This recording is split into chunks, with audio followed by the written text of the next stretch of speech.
Ao vivo, Silmar César Miller. Bom dia, Silmar. Estou vendo que está frio aí, porque você botou um paletó de lã e junto com ele um colete. Isso é roupa de inverno. A temperatura caiu aqui em São Paulo também, tem garoa, mas aí caiu demais e junto com a umidade que já temos aí e as águas que não baixam, a sensação térmica deve estar terrível. Bom dia, Silmar. Muito bom dia, Otávio. Bom dia aos nossos amigos do Terra Viva. Pois é, uma queda forte de temperatura, deve cair mais ainda nas próximas 24 horas, ou seja, depois de toda a chuvarada do fim de semana, agora vem o frio para complicar mais as coisas. Rios voltando a subir de nível, o Guaíba aqui, particularmente, inundando mais um bairro da capital aqui, que foi evacuado já nesta segunda-feira. Enfim, a situação volta a se complicar outra vez, Tavinho. Água subindo e frio chegando. Hoje tem sol, pelo menos, né? Isso ajuda um pouquinho na temperatura e também no rebaixamento das águas, se é que isso é possível, porque muitos rios ainda estão com vazão muito grande, descendo aqui para o estuário do Guaíba, portanto a situação está longe de se normalizar, Tavinho, infelizmente. Pois é, Silmar. Bom, vamos voltar a falar disso aí, depois que você trouxer os preços de hoje aí, o mercado financeiro, para a gente não perder a atualização, porque eu tenho um assunto para falar com você. Eu tenho muitos. Mas essa polêmica questão aí, eu não sou geólogo, eu não sou engenheiro, eu não sou nada. Mas essa questão de abrir uma segunda saída na Lagoa dos Patos em direção ao oceano, isso aí tem muita gente dizendo que, na verdade, você vai criar uma segunda zona de retenção. Exatamente. Não é? Porque aí você tem um fluxo normal da água, que desce, vai sair naquele funil lá embaixo, no porto de Rio Grande. Tudo bem, Pelotas de um lado, Rio Grande do outro. Agora, se você abre um outro canal aqui em cima, como algumas pessoas estão falando, eu já estou vendo gente dizer que agora aí você vai ter duas frentes. Porque quando bate o vento sul, como estava ontem à tarde, inclusive na região que você mora, com o Márcio Campos, com a água até o joelho, mostrando as imagens durante a tarde, no Melhor da Tarde, da Cátia Fonseca, aí você vai ter duas frentes empurrando para cima a água. E aí ela não vai escoar para lugar nenhum. Mas depois a gente fala disso, me dá os preços aí. Eu não sou geólogo nem engenheiro, mas tem fundamento que eu estou falando. Vamos lá. Vamos lá, Davi. Mercado financeiro, dólar operando com leve queda de 0,3% nesse momento, R$ 5,13 a cotação da moeda americana. Mercado de ações com leve queda agora há pouco, menos 0,1%, o índice Bovespa na B3. Petróleo lá fora operando com queda, 0,5%, 82 dólares 90 centavos o barril do tipo Brent, que é referência para o mercado internacional. Mercado de commodities agrícolas, soja cai 1 ponto percentual nesse momento. Ontem ficou praticamente estável o mercado de soja, repercutindo também a situação aqui no Rio Grande do Sul, mas hoje o mercado volta a cair, pressão de oferta de safra americana andando bem, tem a Conab que praticamente não alterou as suas estimativas de produção aqui no Brasil, nós vamos comentar isso daqui a pouquinho. Então soja cai 1 ponto percentual, trigo também 1,4%, milho está estável, arroz em casca em Chicago cai 0,7%. Na Bolsa de Nova York, estamos vendo aqui a alta do café, 1,3%, o açúcar mais 0,1%, suco laranja também sobe, o mercado segue muito aquecido, cacau está numa gangorra, caiu 19% ontem, um salto no escuro, e agora volta a subir, 8,8%, muita volatilidade, ainda o cacau não encontrou ainda um ponto de estabilidade. Algodão cai na Bolsa de Nova York, 2,4%, boi gordo, mercado futuro B3, também segue muito fraco, volta a cair 0,4%. Esse em rápidas pinceladas, o retrato do mercado nesse momento, Tavinho. Vamos ao boletim da Conab, divulgado hoje, terça-feira, que revisou para cima a estimativa para a colheita de grãos no país pela primeira vez nos últimos meses. Mas os novos números ainda não contemplam os danos provocados pelas chuvas no Rio Grande do Sul. E no levantamento sobre a safra atual 23-24, a produção total de grãos foi estimada em 295,4 milhões de toneladas.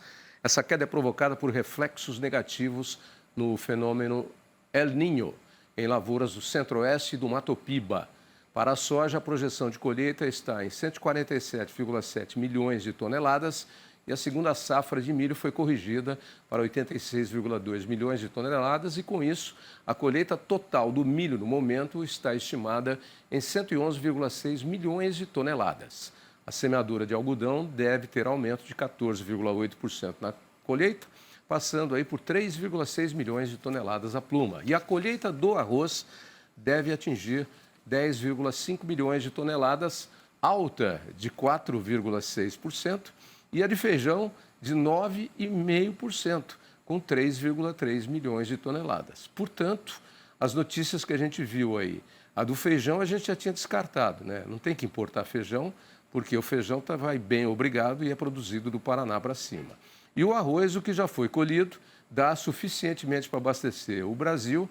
E, na verdade, esse foi dito ontem no UOL, esse 1 milhão de toneladas que está sendo importado pelo governo não é para suprir perdas no Rio Grande do Sul, mas sim para criar o estoque de passagem que, quando saiu o presidente Bolsonaro, está no UOL de ontem.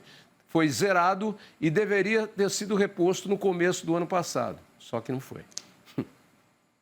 Bom, também vamos por partes aqui. A Conab divulgou agora pela manhã uma nova estimativa da produção brasileira de grãos, pouca alteração, até aumentou um pouquinho a estimativa da produção total para 295,4 milhões de toneladas. Significa quase 1 milhão e 400 a mais do que a estimativa anterior. O que se esperava era o contrário, ou seja, com uma queda na estimativa de produção por conta da situação do Rio Grande do Sul.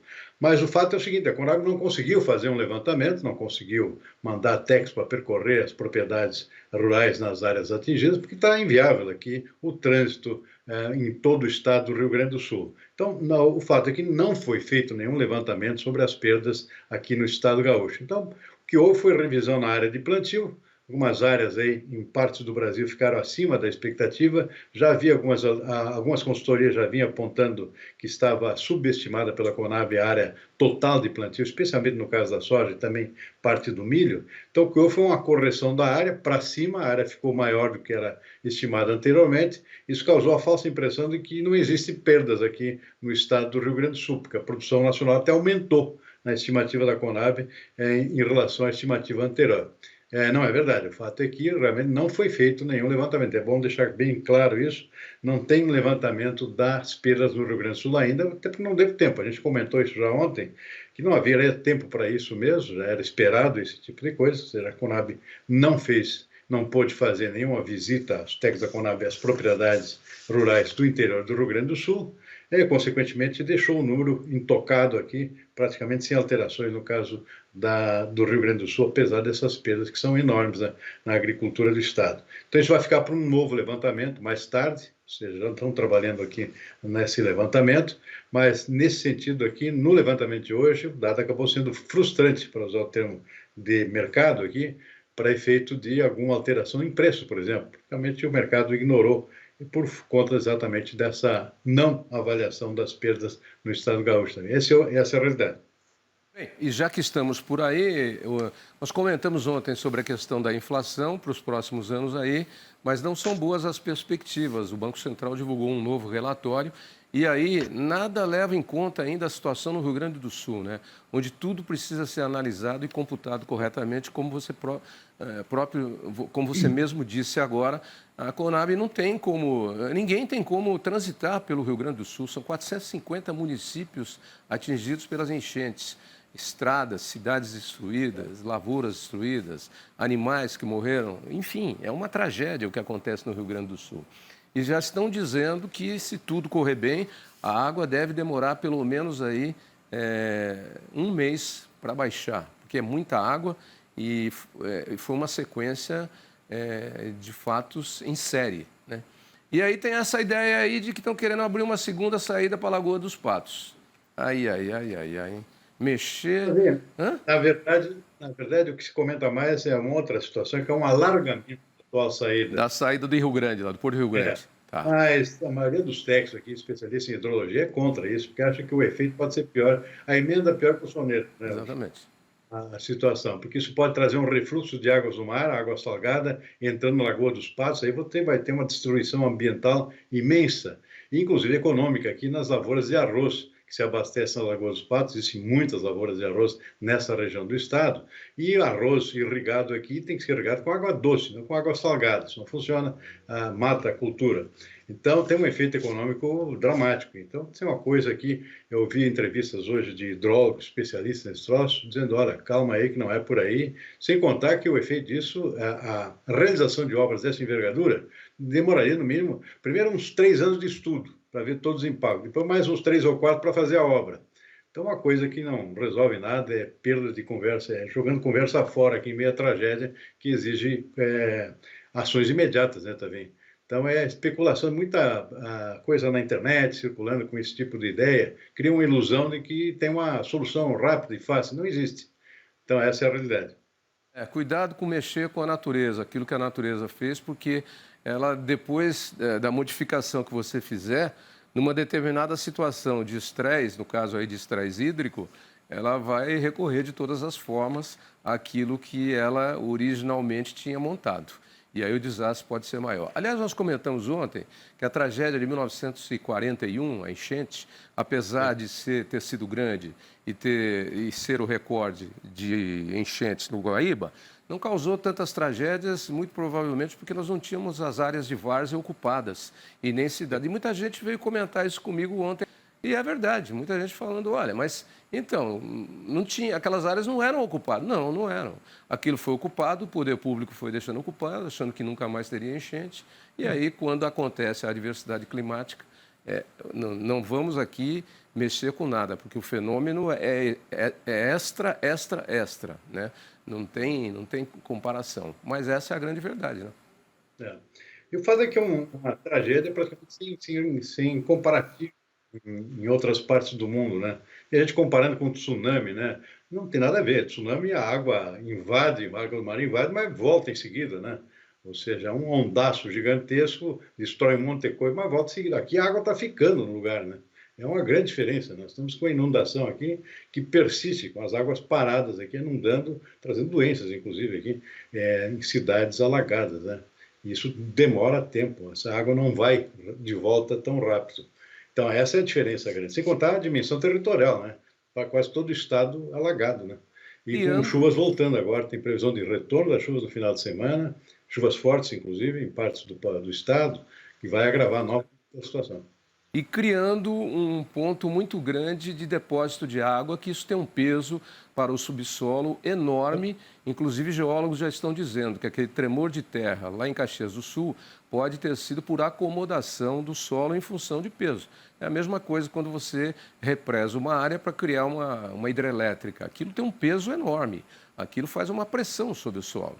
Enfim, quem somos nós para ficarmos discutindo aqui, né? Mas a verdade é que as soluções continuam sendo encaminhadas e tentadas, e os bancos que operam o crédito rural no Rio Grande do Sul têm aporte de mais de 8 bilhões de reais para manter recursos para empréstimos. A decisão do Conselho Monetário Nacional garante liquidez e se junta à suspensão imediata do pagamento das parcelas de quem tem dívidas rurais em municípios afetados pela tragédia gaúcha.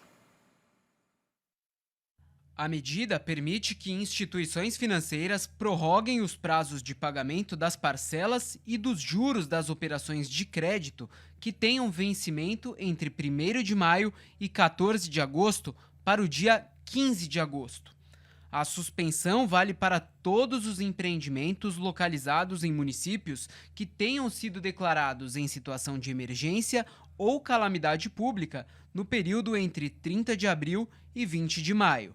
A proposta foi feita pelo Ministério da Agricultura e foi publicada no Diário Oficial da União na tarde desta segunda-feira. Pois é, Silmar, termos são termos. Suspensão da cobrança é uma coisa, não é perdão da dívida. Depois, mais para frente, a conta vem e vai ter que ser resolvida de outra forma. Várias hipóteses estão sendo discutidas aqui em termos de soluções. Por enquanto, são só paliativas, né? Você adia o pagamento estamos no meio da tragédia, ninguém tem condições de chegar no banco. Aliás, fiquei sabendo hoje que os bancos aqui em alguns bairros de Porto Alegre estão sem dinheiro nos caixas eletrônicos. É uma preocupação nova que surgiu aqui por conta, eu acho que do desabastecimento de dinheiro também nos caixas dos bancos. Isso dentro dos bancos, não é em caixa de rua, não. Ou seja, uma situação preocupante aqui em alguns bairros aqui, isso já está acontecendo. Então, consequências dessa tragédia toda. Então, é preciso um pouco de tempo para poder organizar como é que fica o endividamento, especialmente na área agrícola, por exemplo, além do próprio endividamento do Estado, né? Mas na área agrícola, a gente acompanha mais diretamente aqui, mas direto em termos de impacto para a nossa programação aqui, na produção agrícola, inclusive, essa simplesmente é um respiro de 3 meses, depois produtores aqui estão se organizando para tentar, uma moratória, ou seja, um refinanciamento por 10, 15 anos, por exemplo, na medida que o Estado vem de 2 tragédias anteriores já, né, por secas, agora enchentes, né? Então, realmente, produtores aqui que não têm condições de simplesmente pagar nada, né? Já que não estão conseguindo colher também nos 2 últimos anos e agora muitos perderam também bastante por causa de enchentes. Uma situação bem complicada que leva a essa situação também com relação ao crédito agrícola, né, também. Pois é, e na soma aí você tem pelo menos 4 anos aí de tragédias no Rio Grande do Sul, com secas seguidas. Depois, a partir da metade do ano passado, você começa os períodos de enchentes, que ninguém esperava que viesse essa desse tamanho. Enfim, o Estado está quebrado. Não tem rodovias, não tem água, não tem energia elétrica, não tem comunicação. Aí não pode ter dinheiro no banco. As doações não chegam onde tem que chegar, porque a logística está totalmente interrompida. Que situação, que tragédia inimaginável essa vivida pelo grande Rio Grande do Sul. Um estado muito bonito, de um povo muito hospitaleiro, querido, de regiões muito boas, que o pessoal está preocupado, inclusive, lá da Serra de Gramado, de afetar o turismo, né? Que é uma grande fonte de renda para aquela região, inclusive. Não, começa a afetar tudo, né, Silmar? Tudo. Sim, sim. Toda a economia aqui afetada de uma forma ou de outra, né? Da economia. Bom, ótima terça-feira para você e vamos esperar que as coisas melhorem. Estamos aqui solidários e torcendo. Daqui a pouquinho a gente vai saber da previsão do tempo com a Luísa Cardoso. Ótima terça, Silmar, e até amanhã. Igualmente, também. Até amanhã.